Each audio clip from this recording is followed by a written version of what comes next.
The Buddhist doctrine talks about Buddha's three bodies. They have to be understood.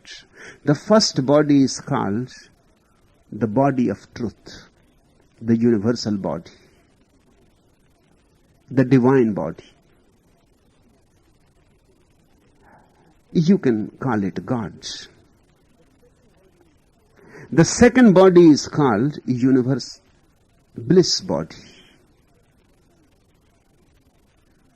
the bridge between the first and the third. You can call it the soul. And the third body is the physical body. You know only your physical body. You have not known your second body, the bliss body. And unless you know the second body, you will not be able to know the third, the deepest, your universal body, your cosmic body, your Buddha body. This is the Buddhist Trinity.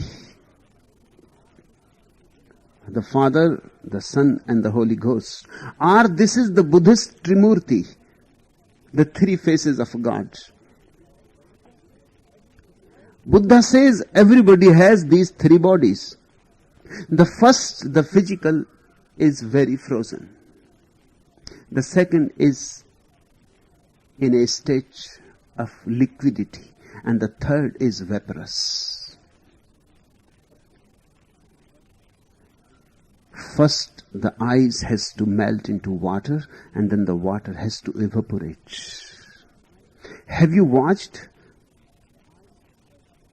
The ice has definition, boundaries. The water has no definition, no boundaries. You pour the water into any jug, into any pot, it takes the shape of the pot. It is non-resistant.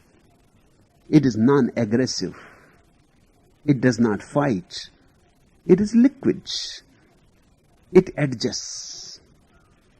The man of compassion and love is like water. He adjusts. He has no resistance. He does not enforce his form on anybody.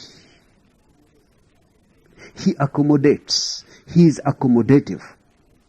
He is spacious. And then the third,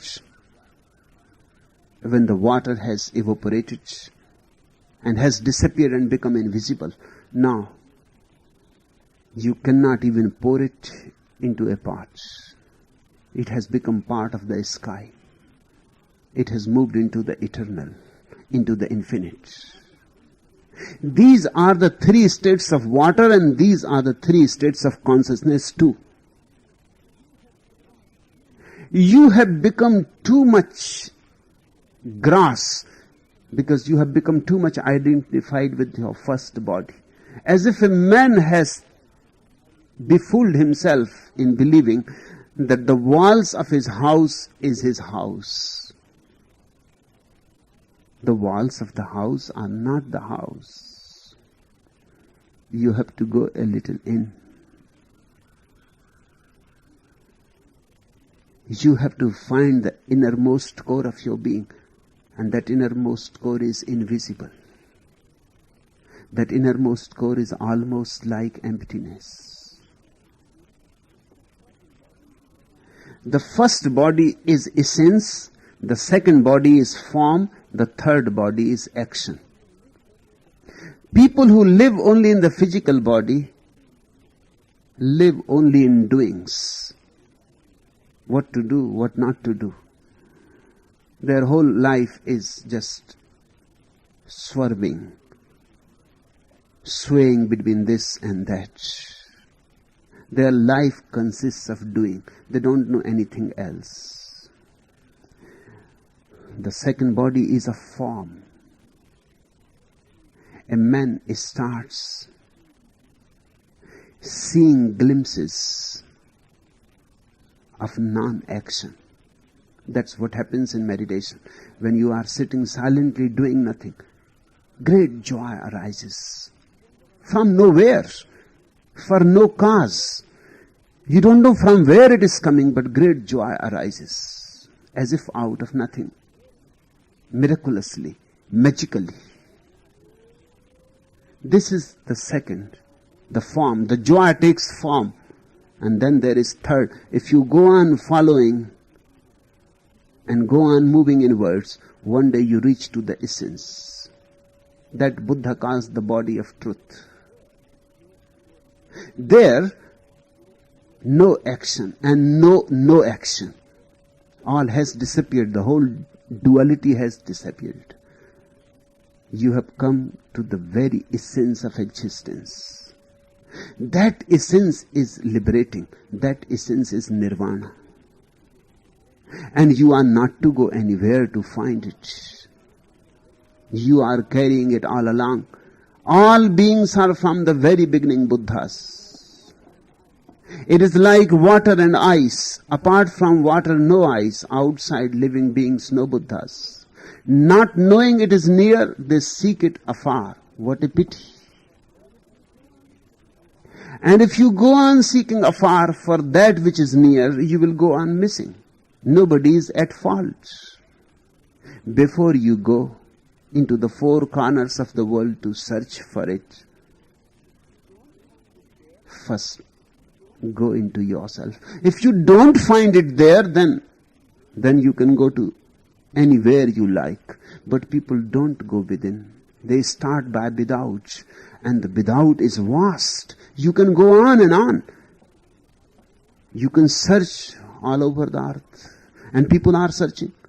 People come to me and they say that we have been searching for our whole lives. And we have been to here and there. And we have been to Japan and to Ceylon and to Burma and to Thailand. And we have traveled all over the East. And we have not found it yet. The East is within you. It is not in Thailand. It is not in India. And you will not find it anywhere. At the most, if you accidentally come across an enlightened man, he will throw you to yourself. Not that he will give it to you. Nobody can give it to you. It is already there. There is no need to give.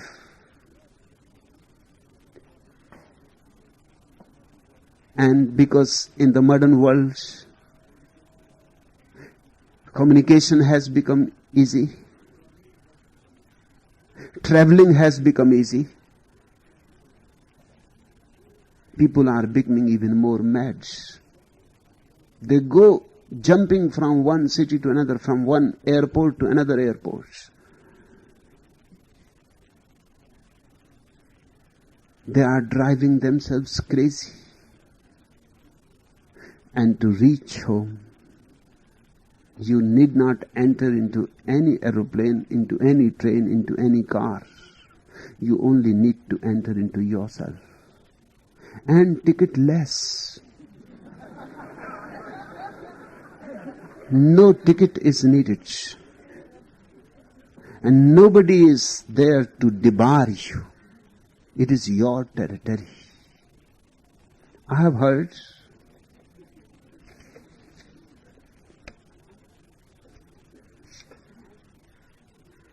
a party of American tourists happened to arrive at Mount Vesuvius during one of its more spectacular eruptions.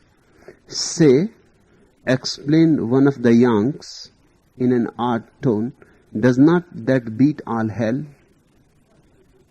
Sapristi, said the Italian guide, how you Americans are travel.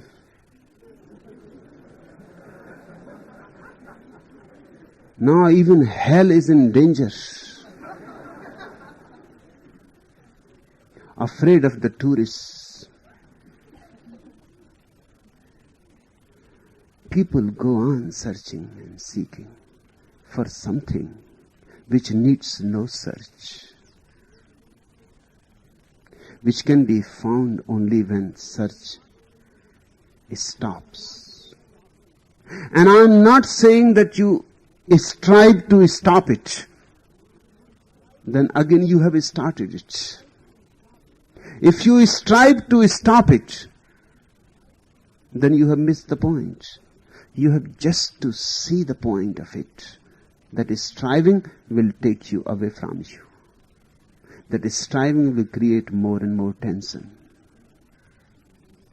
Seeing the fact, ihi passika, seeing this, striving disappears.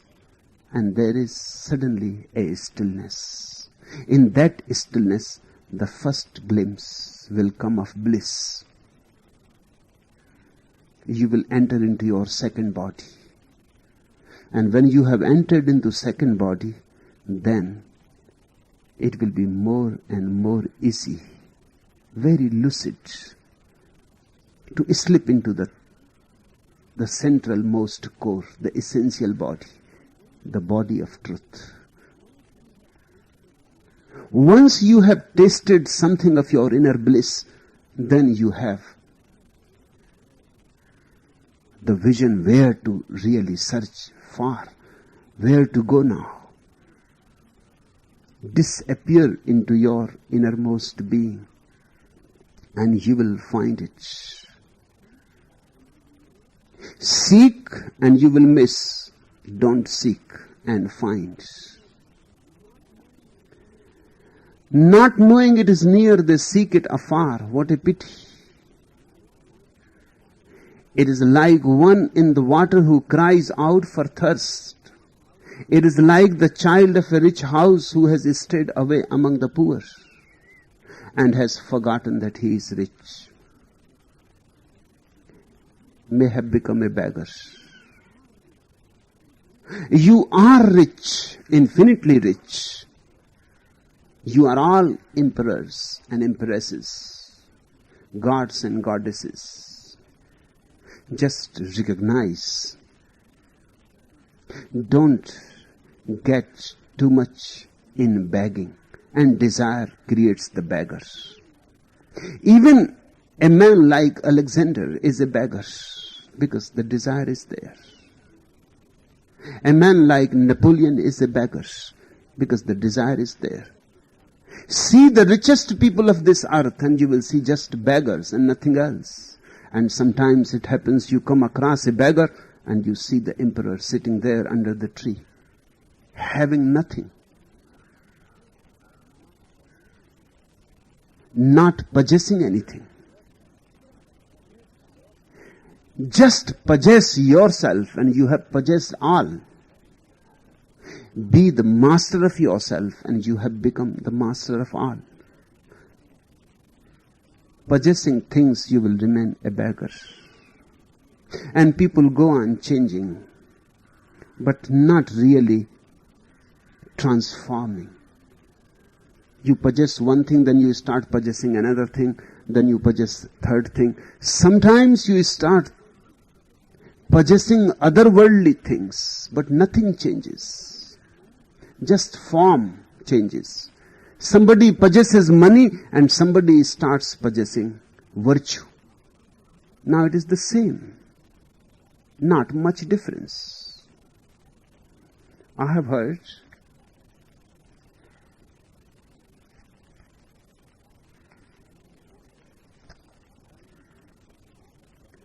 early one Sunday morning, Farmer Giles looked out to see a flock of large black crows devouring his field of prize spring cabbage.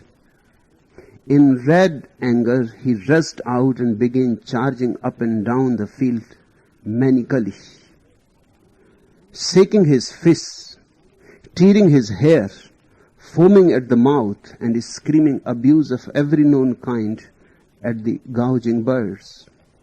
The Reverend Goodbody, passing on his bicycle, was surprised by the sight and shocked to hear loud and violent cries of "Piss off, you thieving bastards! Piss off, you greedy black bastards!" He stopped immediately and beckoned to the angry farmer. Embarrassed and red-faced Giles shuffled up with a humble "Good morning, Reverend."